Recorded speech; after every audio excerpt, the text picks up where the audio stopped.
For the record, we have been informed that the AP's 9-month-old application under the administrative objection has not yet been heard. With that, we recognize the gentleman from Utah, Mr. Chaffetz. Thank you, Mr. Chairman. Ms. Callahan, I'm going to refer in part to the Associated Press report of July 21st, 2010. I'd like to read some statements from that and get your reaction to them. Tell me if you believe them to be true or false. Quote, if a member of Congress sought such documents, employees were told to specify Democrat or Republican, end quote. Sir, that is how congressmen are referred to ordinarily. In fact, under the But this was a new policy, correct? If I could, sir, it actually is not a new policy. It was policies established in 2006. And it is, in fact, during the significant, the weekly report in which we report these elements. To the White House, correct? Actually, no, to the department. And then the department summarizes, may or may not report specific elements to the White House. We haven't had— This says, in your, sorry, but I want to clarify this. Yes, sir. The report that was putting together, second sentence of your July 7th, 2009 issuance from you says the Privacy Office FOIA leadership integrates the information into its weekly report to the White House liaison, end quote. So it was for the White House, correct? And by integrating it, I don't know what goes on with the integration process. But it was for the White House. They may or may not include it. It was for the White House, correct? Sir, that's the front office process. I did want to point out that for this weekly significant reporting process, in the 2 years that I've been here, I believe a member of Congress has been listed on it once. Let me read this. Starting in the first paragraph, quote, for at least a year, the Homeland Security Department detoured requests for federal records to senior political advisors for highly unusual scrutiny.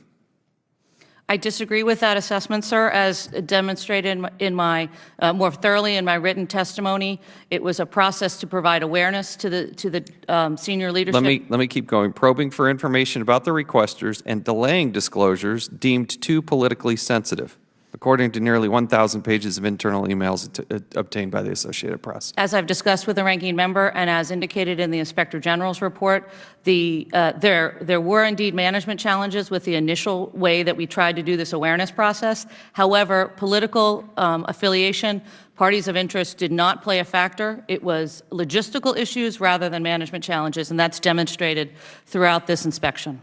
It certainly seems to be inconsistent with your directive of July 7th, 2009. Let me read another sentence. The department abandoned the practice after the Associated Press investigated. Is that true? It is not true. Absolutely not. The awareness campaign, the awareness process continues. Thank you. That's today. You've answered the question. I've got a short amount of time. Sorry, sir. Let me keep going. Career employees were ordered to provide Secretary Janet Napolitano's political staff with information about the people who asked for records, such as where they lived, whether they were private citizens or reporters, and about organizations where they worked, end quote. Is that true or false? Again, this has been a process since 2006 to provide awareness into significant issues that may become in the public domain. Let me read another paragraph. Two exceptions required White House review. Request to see documents about spending under the $862 billion stimulus law and the calendars for cabinet members. Those required White House review. Is that correct? The calendars, anything that has White House equities would require White House review. That's a typical What is a process. White House equity? What does that mean? In the circumstances with the Secretary's calendar, to the extent that she was in the White House or that was disclosing some sort of element, this is a typical process of referring FOIA requests to different departments. It may be their underlying records. And so that's a standard process throughout the federal The other government. part of that is under the $862 billion stimulus. Is that correct? Is that part of the White House equity?